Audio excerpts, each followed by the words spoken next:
Hello everyone. आज हम कोलबेज electrolytic decarboxylation के बारे में पढ़ेंगे। इससे पहले भी मैंने आपको एक डीकार्बोक्सिलेशन पढ़ाया है which is soda lime decarboxylation. ठीक है, तो अब हम यहाँ पे डीकार्बोक्सिलेशन के बारे में पढ़ना स्टार्ट करते हैं। तो कोलबेज इलेक्ट्रोलाइटिक डीकार्बोक्सिलेशन में हम देखते हैं, देखिए, the electrochemical oxidative decarboxylation of carboxylic acid salts. जो कार्बोक्सिलिक एसिड के जो सॉल्ट होते हैं उनका इलेक्ट्रोकेमिकल ऑक्सीडेटिव डीकार्बोक्सिलेशन होता है, जिससे क्या होता है, दैट लीड्स टू रेडिकल, जिनसे रेडिकल बनते हैं और वो क्या करते हैं, विच डाइमराइज, वो डाइमराइज होकर नया एल्केन यहाँ पर जनरेट करते हैं। It is based applied to synthesis of symmetrical dimers, यानी कि सिमेट्रिकल डाइमर्स बनाने के लिए जो एल्केन है उनके सिमेट्रिकल डाइमर बनाने के लिए हम जो बेस्ट मेथड है वो है Kolbe's electrolytic decarboxylation. But in some cases can be used with a mixture of two carboxylic acid to furnished unsymmetrical dimers. But कुछ कुछ केसेस में हम क्या कर सकते हैं, ऐसे तो जनरली तो इसमें सिमेट्रिकल डाइमर्स ही बनते हैं एल्केन्स के, बट कुछ केसेस में अगर हम अनसिमेट्रिकल कार्बोक्सिलिक एसिड्स को यूज़ करते हैं तो हम क्या कर सकते हैं, यहाँ पर अनसिमेट्रिकल डाइमर्स भी यहाँ पे बना सकते हैं। तो एक बार हम यहाँ पे जनरल ये एक बार सॉल्ट कैसे बनता है इसमें ये देख लेते हैं। तो देखिए यहाँ पे हमने क्या लिया, कार्बोक्सिलिक एसिड 2RCOOH, यानी कार्बोक्सिलिक एसिड के 2 मॉलिक्यूल हमने यहाँ पे ले लिए और इनकी रिएक्शन हम 2 मॉलिक्यूल ही है सोडियम हाइड्रोक्साइड उससे कराएंगे। तो हम क्या देखेंगे, यहाँ पर 2 मॉलिक्यूल हमको क्या मिल जाएंगे, कार्बोक्सिलिक एसिड के सॉल्ट यहाँ पे मिल गया, plus water 2 molecule of 2H2O। ठीक है, अब ये जो सॉल्ट है 2RCOO माइनस Na+, जो ये कार्बोक्सिलिक एसिड का सोडियम सॉल्ट है, ये आगे क्या करेगा, आप जानते ही हैं किन आयंस में टूट सकता है ये, 2RCOO माइनस प्लस 2Na+ में ये क्या हो जाएगा, ब्रेक हो जाएगा। ठीक है, तो ये तो इसकी हमने देख लिया कि सोडियम सॉल्ट कैसे बनाना है कार्बोक्सिलिक एसिड का और ये आयंस में कैसे ब्रेक होता है। बट आप जानते ही हैं कि ये क्या है, एक इलेक्ट्रोकेमिकल रिएक्शन है। ठीक है, इलेक्ट्रोकेमिकल ऑक्सीडेटिव डीकार्बोक्सिलेशन है। तो हम क्या देखेंगे, ये एक सेल के अंदर रिएक्शन होगी। सेल में आप जानते हैं एक क्या होता है, एक होता है कैथोड, एक कैथोड होता है, ठीक है, और एक क्या होता है कैथोड के अलावा, कैथोड, ये तो कैथोड हो गया, और एक और होता है वो है एनोड। कैथोड और एनोड होते हैं सेल के अंदर। तो इनके ऊपर क्या होती है, रिएक्शन होती है, एक होती है कैथोड पे और एक होती है एनोड पे। तो चलिए हम देखते हैं कि एट कैथोड कौन सी रिएक्शन होती है और एट एनोड कौन सी रिएक्शन होती है। एट कैथोड, और आप जानते हैं कैथोड क्या है, नेगेटिव इलेक्ट्रोड होता है, जानते हैं, आई होप आप ये सब। ठीक है, तो कैथोड एक नेगेटिव इलेक्ट्रोड होता है। तो इस पे क्या रिएक्शन होती है हम देखते हैं। देखो यहाँ पर है 2H2O, अभी हमने रिएक्शन में देखा 2H2O में अगर हम क्या करें, 2 इलेक्ट्रॉन ऐड हो जाते हैं एट कैथोड, तो क्या बन जाता है यहाँ पे 2OH minus ion plus H2। H2 क्या है, एक गैस है और ये गैस क्या होती है, यहाँ से निकल जाती है। H2 गैस की फॉर्म में होता है जो निकल जाता है। ठीक है, और नेक्स्ट स्टेप में हम देखते हैं एट एनोड। एनोड क्या है, पॉजिटिव इलेक्ट्रोड है। तो पॉजिटिव इलेक्ट्रोड है तो यहाँ कैसे रिएक्शन होगी, पॉजिटिव इलेक्ट्रोड है तो हम यहाँ पे जो कार्बोक्सिलेट आयन है जो कि है R C double bond O minus ion, और आप जानते ही हैं यहाँ पर जो कार्बोक्सिलेट आयन है यहाँ से अगर एक इलेक्ट्रॉन यहाँ से निकाल दें हम, देखिए आप इस पे ऑक्सीजन पे ये लॉन पेयर है, यहाँ से अगर एक इलेक्ट्रॉन यहाँ से निकल जाए, मान लो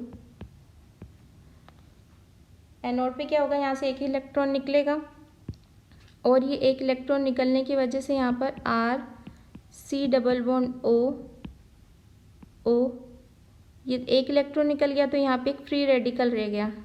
ठीक है, तो ये फ्री रेडिकल क्या करेगा, यहाँ शिफ्ट होगा, अपने बॉन्ड के अपने इलेक्ट्रॉन यहाँ देगा। ये जो R और C, ये R और C है, इनके बीच में क्या होगा, कैसे बॉन्ड ब्रेकिंग होगी। आप जानते हैं एक बॉन्ड में कितने इलेक्ट्रॉन होते हैं, 2 इलेक्ट्रॉन, तो एक इलेक्ट्रॉन R के ऊपर और एक इलेक्ट्रॉन ये यहाँ दे देगा, तो क्या होगा, यहाँ से CO2 निकल जाएगा, यहाँ से ये निकल गया CO2 निकलने के बाद हम क्या देखते हैं, यहाँ पर क्या जनरेट हो गया, R रेडिकल। ठीक है, और ऐसा का ऐसा ही जो हमने अभी रिएक्शन में देखा ना कि हमने 2 मॉलिक्यूल ऑफ कार्बोक्सिलिक एसिड लिए थे जिससे 2 कार्बोक्सिलेट आयन बने थे, तो दूसरा वाला जो कार्बोक्सिलेट आयन है वो भी इसी तरीके से रिएक्शन करेगा, उसको भी हम लिख लेते हैं ताकि कोई कन्फ्यूज़न ना रहे कि क्या है क्या नहीं है। एक इलेक्ट्रॉन यहाँ से निकलेगा तो वो ही R C double bond O और यहाँ पर इलेक्ट्रॉन की शिफ्टिंग कुछ इसी तरीके से यहाँ पर भी होगी। तो यहाँ पर हम वही R रेडिकल यहाँ पर जनरेट हो जाएगा और यहाँ पर ये CO2 निकल गया, यानी 2 मॉलिक्यूल ऑफ CO2 यहाँ पे निकले, यानी डीकार्बोक्सिलेशन रिएक्शन हुआ है। तो यहाँ पर हम क्या देखेंगे, एनोड पर क्या हुआ है, ओवरऑल कंक्लूजन हम निकालें तो एनोड पर ये दो R रेडिकल, ये दोनों R रेडिकल आपस में क्या होंगे, दो रेडिकल आपस में क्या हो जाएंगे, डाइमराइज हो जाएंगे। तो डाइमर बना लेंगे ये इस तरीके से R प्लस यहाँ पे क्या हुआ है 2CO2 गैस यहाँ पर निकल गई, यानी डीकार्बोक्सिलेशन हो गया। तो ये रिएक्शन हुई हमारे एट एनोड।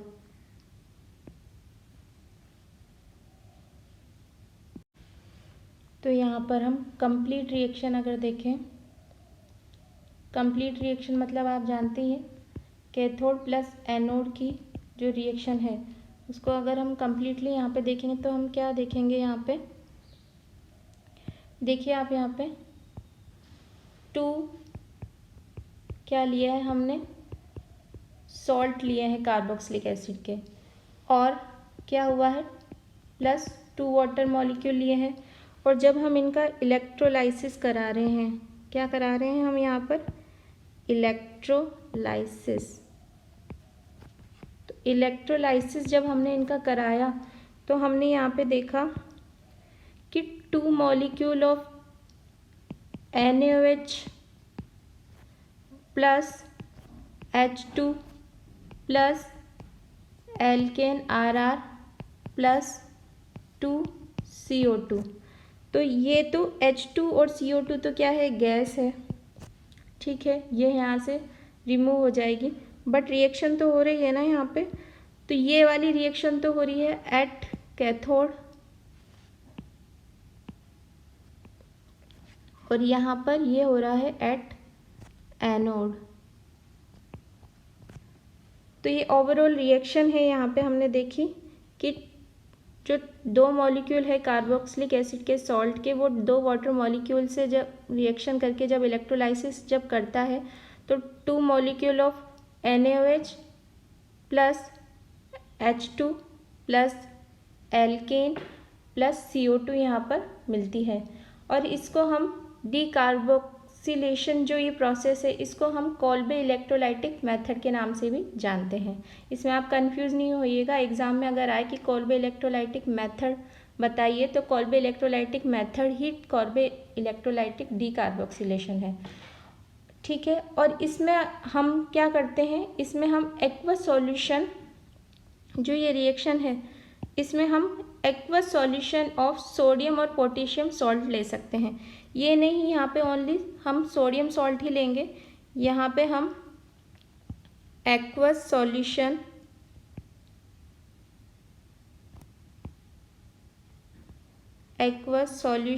ऑफ सोडियम और पोटेशियम सॉल्ट ले सकते हैं कार्बोक्सिलिक एसिड का। ठीक है, और ये जो कार्बोक्सिलिक एसिड का ये जो सॉल्ट है इससे जो इलेक्ट्रोलाइसिस के बाद जो एल्केन हमको मिलता है वो क्या मिलता है, इवन नंबर का हमको एल्केन मिलता है। यानी जो हमें एल्केन मिलेगा वो है alkane containing even number of carbon atom at the anode. और यहाँ पे जो हमें एल्केन मिल रहा है वो कहाँ मिल रहा है, एनोड पे मिल रहा है। तो हम इसको इस तरीके से लिख ही लेते हैं ताकि आपको अच्छे से पता लग जाए कि कैसे ये रिएक्शन हो रही है। तो हम लिख लेते हैं एल्केन जो हमको यहाँ पे मिल रहा है, तो एल्केन कंटेनिंग जो एल्केन है उसमें क्या है, even number of carbon atom है, even number of carbon atoms कहाँ पे मिल रहा है, ये एट दी एनोड, एनोड पर हमें मिल रहा है।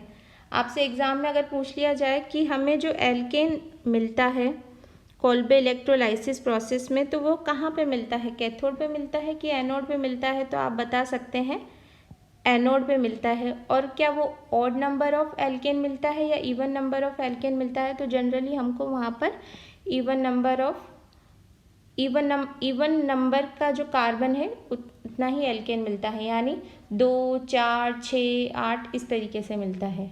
ठीक है, और जो सॉल्ट है वो ओनली सोडियम का ही नहीं पोटेशियम का भी ले सकते हैं, कार्बोक्सिलिक एसिड का सॉल्ट। तो आई होप आपको ये समझ में आएगा। कंप्लीट रिएक्शन हमने देख ली। हमने यहाँ पर जो कोल्बे इलेक्ट्रोलाइसिस देखा उसमें हमने एट कैथोड एट एनोड दोनों पे रिएक्शन देखी, कंप्लीट रिएक्शन देखी और देखा यहाँ पे डीकार्बोक्सिलेशन हो रहा है, तो इसको हमने बोला कोल्बे इलेक्ट्रोलाइटिक डीकार्बोक्सिलेशन रिएक्शन। ठीक है, आई होप आपको समझ में आया है। तो बस आज के लिए बस इतना ही। Thank you so much.